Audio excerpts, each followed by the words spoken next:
Yo creo que son dos temas, ¿no? O tres. Uno, la propia determinación de hacer una guerra, que aunque digan lo que digan, se siguen viviendo sus consecuencias. Eso es lo primero, que todas y todos los mexicanos tenemos la obligación de revisar qué ocurrió, por qué se declaró y cuáles fueron los resultados. Dos, ese es un tema. Dos, poner a cargo de la Secretaría de Seguridad Pública a un personaje que ya tenía antecedentes y que hoy está sentenciado en Estados Unidos por tener nexos con el narcotráfico, con una declaración del propio juez que no distingue entre un narcotraficante y a Genaro García Luna. No es menor eso. Y tres, ¿sabía o no Felipe Calderón? Él dice que no, pues los invito a reflexionar si sabía él o no. Y después lo de si se le juzga o no. Entonces no vamos a entrar en eso. Lo que queremos es que no se olvide y a quienes representan y cómo tiene el cinismo, la hipocresía de decir que lo volvería a hacer. El juez Brian Cogan en la Corte de Brooklyn sentenció a Genaro García Luna, exsecretario de Seguridad de Felipe Calderón, titular de la AFI con Fox y miembro en distintos niveles del CISEN desde finales de los 80. Lo sentenció a 38 años de prisión y $2 millones de multa. Y vale la pena, porque yo ayer dije y recibí críticas de algunos personajes, porque ayer dije, hubo una guerra contra el narco que declaró Calderón, expresidente que llegó a la presidencia a través de un fraude electoral y que para legitimarse declaró la guerra contra el narco y que puso al frente de esta guerra a un narcotraficante, así lo dije ayer. Me dijeron, ¿cómo dice eso la presidenta? Bueno, vean lo que dice el juez. Tiene usted esa misma neblina, esa mente nublada que el Chapo. Usted dice aquí que tiene más de 30 premios, que por cierto muchos de ellos fueron otorgados por agencias de Estados Unidos. Algunos dicen que fue policía del año, pero señor, esto no hace más que confirmar que fue su cortina de humo. Usted tiene una doble vida. Usted vestirá muy elegante, usted podrá decir que respeta la ley y seguro lo cree, pero su conducta es la misma que la del Chapo. Entre otras declaraciones que hace el juez que lee la sentencia. Vamos adelante. ¿Cuáles son los delitos por los que se le condenó? Participar en una empresa criminal continua, conspiración para la distribución internacional de cocaína, conspiración para distribuir y posesión con intención de distribuir cocaína, conspiración para importar cocaína y hacer declaraciones falsas.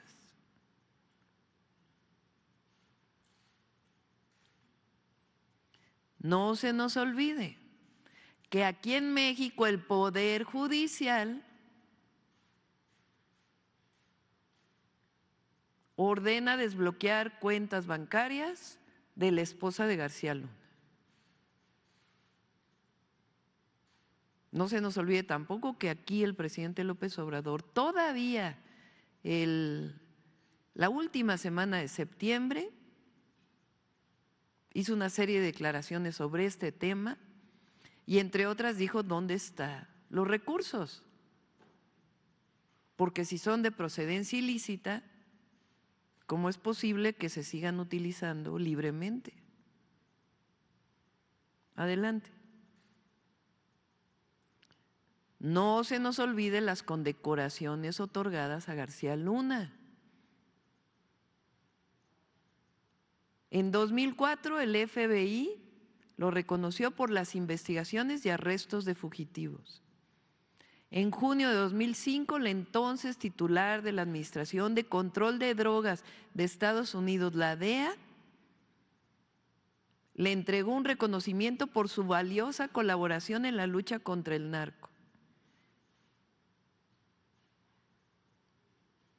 En abril de 2012, la CIA le otorgó un reconocimiento por su amistad, colaboración y apoyo durante su gestión como secretario de Seguridad Pública. 2012, cuando termina el sexenio de Felipe Calderón, recibe un reconocimiento por parte de una agencia de Estados Unidos y hoy está siendo sentenciado. Adelante. Ahora vamos a tu pregunta. Porque no es menor, porque además de esto se ha hablado ya bastante, pero habla de la decadencia, de la degradación del sexenio de Calderón. Y después siguió, hasta que llegó la Cuarta Transformación. ¿Cómo es posible que al frente de una guerra declarada, primero, ¿cómo declara una guerra en su propio país? Guerra quiere decir permiso para matar, bajo condiciones de excepción. Y pone al frente de esa guerra a alguien que ahora resulta que durante 6 años no se dio cuenta.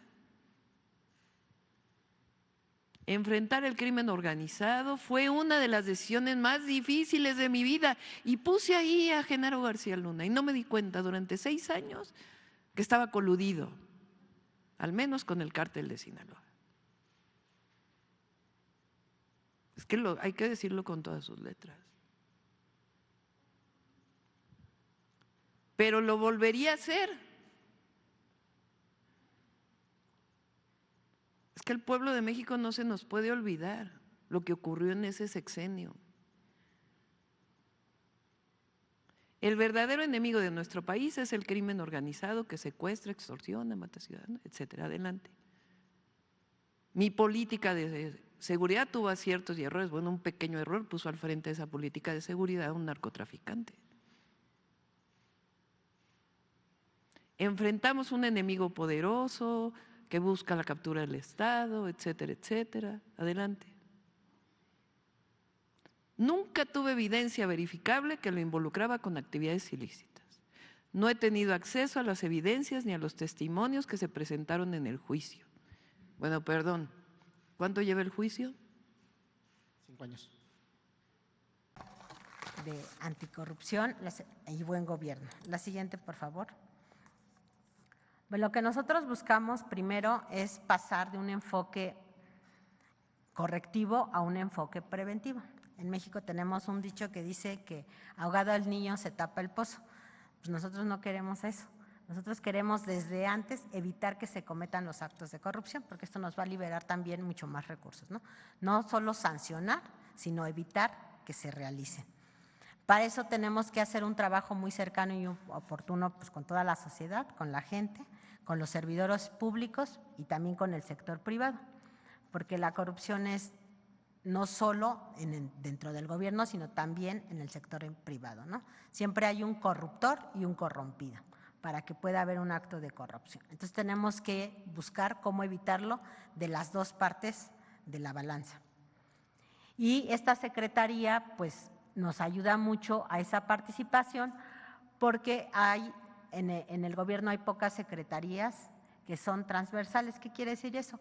Son secretarías que están vinculadas absolutamente con todas las dependencias del gobierno, que tienen que ver con todas las secretarías, con todas las entidades, pero no solo con las del Ejecutivo Federal, sino también con los estados, con los municipios, y también tenemos la relación con el Legislativo a través de la Auditoría Superior de la Federación. Entonces, es una secretaría que tiene un alcance, digamos, normativo y de supervisión amplio y que puede participar en todas las secretarías y entidades. La siguiente, por favor. Y esto nos lleva a establecer cuáles son los pilares que va a tener esta secretaría. Digamos que tenemos como un policía bueno y un policía malo. El policía bueno es el buen gobierno, que es el que va a prevenir. ¿Cómo le hacemos para que no se cometan los actos de corrupción y no perder ese dinero por un acto de corrupción desde el principio? Bueno, lo primero es dignificar la carrera del servidor público o del servicio público. O sea, la gente y los funcionarios, los servidores públicos tenemos que entender que trabajar en el gobierno es una vocación, es una mística y como hemos dicho en muchas ocasiones, no hay mayor satisfacción que cuando se hacen cosas para beneficio de los demás. Entonces, esto nos lleva a tener que invertir, digamos, muchísimo en trabajar mucho en la formación ética y de integridad del servicio público para tener esa mística, esa vocación y esos principios y valores. Y acompañarlo de capacitación, porque esta capacitación técnica también ayuda al cumplimiento de las metas. Pero lo primero que tenemos es que desarrollar una vocación en el servicio público, una mística, pero además acompañada de valores de ética y de integridad. La otra es dar acompañamiento preventivo a las instituciones. Todos los programas prioritarios, todos los proyectos estratégicos, a veces son muy grandes, de los que ustedes ya conocen que se llevaron a cabo en el primer piso, pues está el Tren Maya, pero la presidenta tiene también aquí planes para aumentar muchísimo más, por ejemplo, el sistema ferroviario, 3,000 kilómetros. Son muchos proyectos de gran envergadura donde participa muchísima gente y son muy complejos y llevan mucho tiempo y requieren muchos recursos. Entonces tenemos que darles acompañamientos para inhibir la corrupción y asesorarlos en toda la parte normativa para que todo sea transparente y también ir de la mano para ir transparentando todo el ejercicio público. Modernizar la administración pública para inhibir la corrupción. Esto va acompañado de la Agencia de Transformación Digital. Nosotros creemos en que entre mayor sistematización haya, hay menos tentación para la corrupción. Si no hay contacto humano, sino todo es a través de sistemas y entre más ágil sea, más eficiente, es mucho menos la tentación de caer en un soborno, en una discrecionalidad. Consolidar las compras públicas también, trabajar en transparencia proactiva, que es pues que la transparencia sea un hábito en el quehacer público, en el hábito diario, en la medida que transparentemos nuestra actuación y que vayamos más allá de la ley. También, si el trabajo está a la vista de todo el mundo, también es más difícil que haya corrupción. Y obviamente sumar a la sociedad y al sector privado en todos los trabajos. La siguiente, por favor.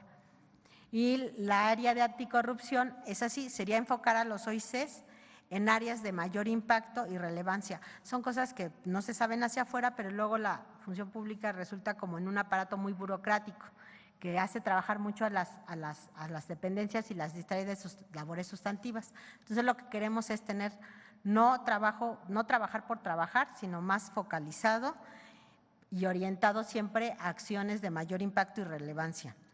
Fortalecer la cultura de la denuncia, tanto en el sector público como en el sector privado, y garantizar la confidencialidad de las denuncias. Muchas veces no denunciamos. Entonces, la gente tiene también que ayudarnos a denunciar para lograr identificar más rápido los problemas. realizar investigaciones que puedan inhibir la investigación, es decir, no hacer investigaciones al final o después, sino desde antes, ir viendo cómo va evolucionando el gasto público, evolucionando la prestación de servicios, evolucionando la percepción también de la gente, para que vayamos actuando y corrigiendo sobre la marcha. Y finalmente, combatir la impunidad.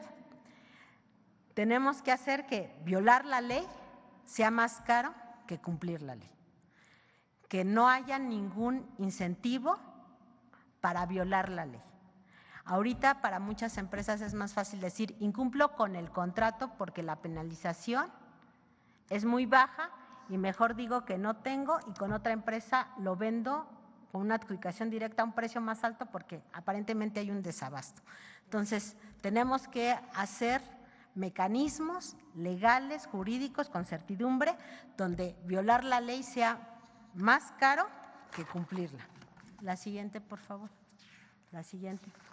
Y en estos primeros días que estamos trabajando, pues un encargo que nos dio la presidenta es trabajar junto con la Consejería Jurídica, con la Subsecretaría de Egresos de la Secretaría de Hacienda y trabajar en una reestructura de la administración pública, donde lo que se busca es una organización más eficiente, es decir, dadas las metas que tenemos como gobierno, cómo podemos organizarnos para alcanzarlas de manera más eficiente y más expedita y muy orientada a los resultados.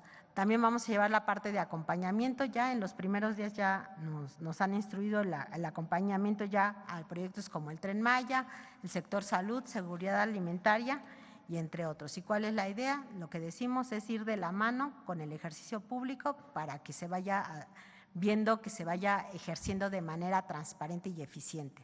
Efectivamente, hoy es 17 de octubre y un día como hoy, pero de 1953, se llevó a cabo la reforma al artículo 34 de nuestra Constitución, donde se reconoce el derecho de las mexicanas a votar y ser votadas.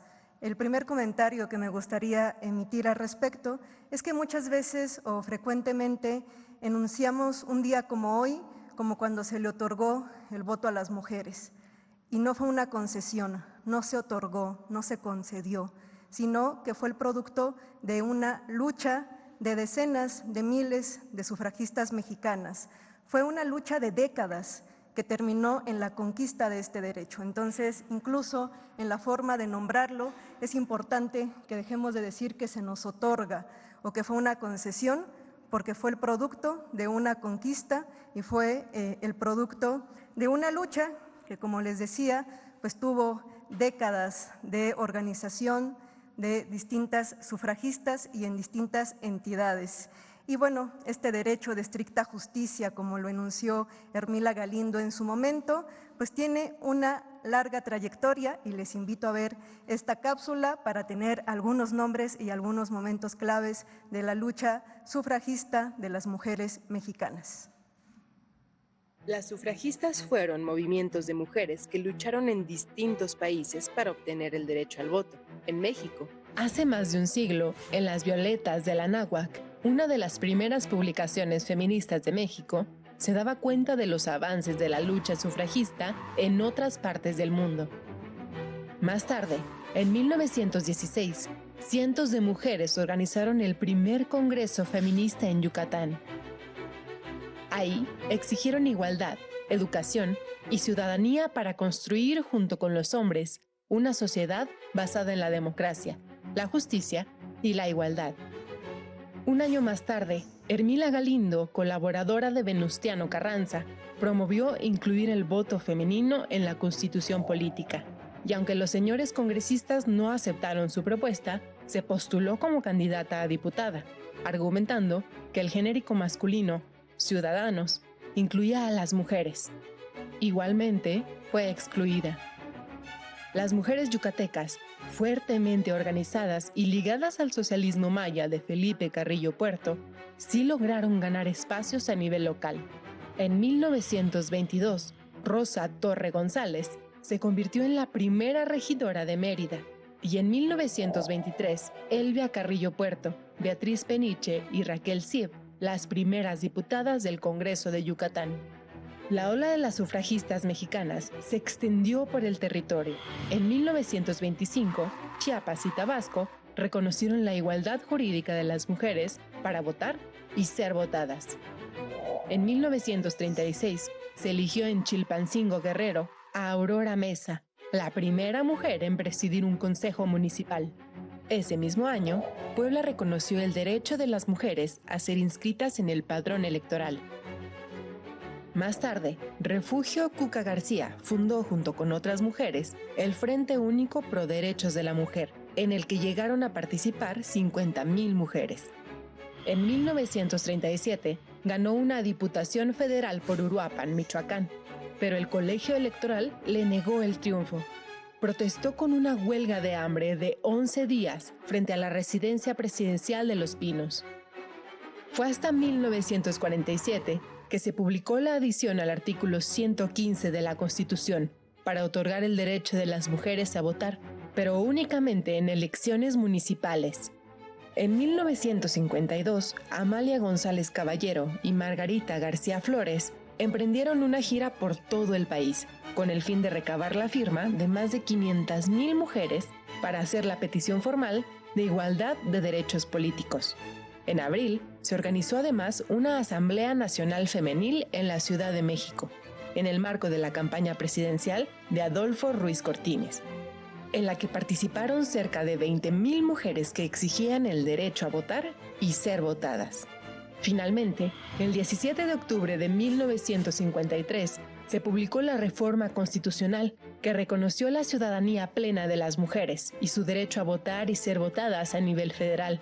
Debemos a todas esas mujeres que durante décadas lucharon tenazmente que hoy tengamos un país más democrático, justo e igualitario, gobernado por primera vez en su historia por una mujer presidenta.